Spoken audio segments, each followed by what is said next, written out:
भारत के राष्ट्रीय सुरक्षा सलाहकार अजीत डोभाल जल्द ही बीजिंग की यात्रा पर जाएंगे। नमस्कार, आप देख रहे हैं द इंडिया मूव्स में आपके साथ शगुफ्ता खान। उनका ये दौरा लेग से सेना हटाने के बाद विशेष प्रतिनिधि स्पेशल रिप्रेजेंटेटिव वार्ता के लिए होगा। भारत चीन के विशेष प्रतिनिधि 18 दिसंबर को बीजिंग में मिलेंगे। चीनी विदेश मंत्रालय के प्रवक्ता ने इस बात की जानकारी दी। सरकारी सूत्रों के अनुसार भारत चीन के बीच हुए हालिया समझौते के बाद यह बातचीत बेहद महत्वपूर्ण है। चीन की तरफ से विदेश मंत्री वांग यी इसमें शामिल होंगे। यह वार्ता करीब 5 साल के अंतराल के बाद होगी। इससे पहले विशेष प्रतिनिधियों की वार्ता दिसंबर 2019 में नई दिल्ली में हुई थी। पूर्वी लद्दाख सीमा विवाद के कारण पिछले 5 साल में कोई विशेष प्रतिनिधि वार्ता नहीं हुई है।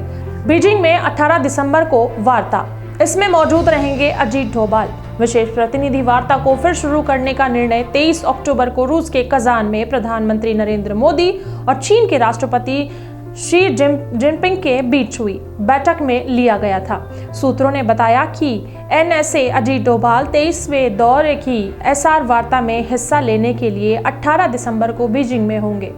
चीन विदेश मंत्रालय ने कहा कि बीजिंग में भारत चीन विशेष प्रतिनिधियों की वार्ता होगी। स्पेशल रिप्रेजेंटेटिव वार्ता में होंगे शामिल। भारत और चीन ने 5 दिसंबर को अपनी कूटनीतिक वार्ता में विशेष प्रतिनिधि वार्ता की तैयारी की थी। इस बातचीत के लिए भारत के विशेष प्रतिनिधि राष्ट्रीय सुरक्षा सलाहकार डोभाल है, जबकि चीनी पक्ष का नेतृत्व विदेश मंत्री वांग यी कर रहे हैं। इस वार्ता को लेकर सूत्रों ने कहा कि यह अपेक्षित है। हमें उम्मीद है कि चीजें जल्द ही पटरी पर आ जाएंगी। हमें उम्मीद है कि आगे की बातचीत के लिए चीन के साथ सार्थक बातचीत होगी और गलवान जैसी घटना से बचा जा सकेगा। क्यों अहम है डोभाल का ये दौरा? स्पेशल रिप्रेजेंटेटिव वार्ता में कई स्तरों पर चर्चा होने की उम्मीद है। इनमें लेग को और स्पष्ट रूप से परिभाषित करना शामिल हो सकता है।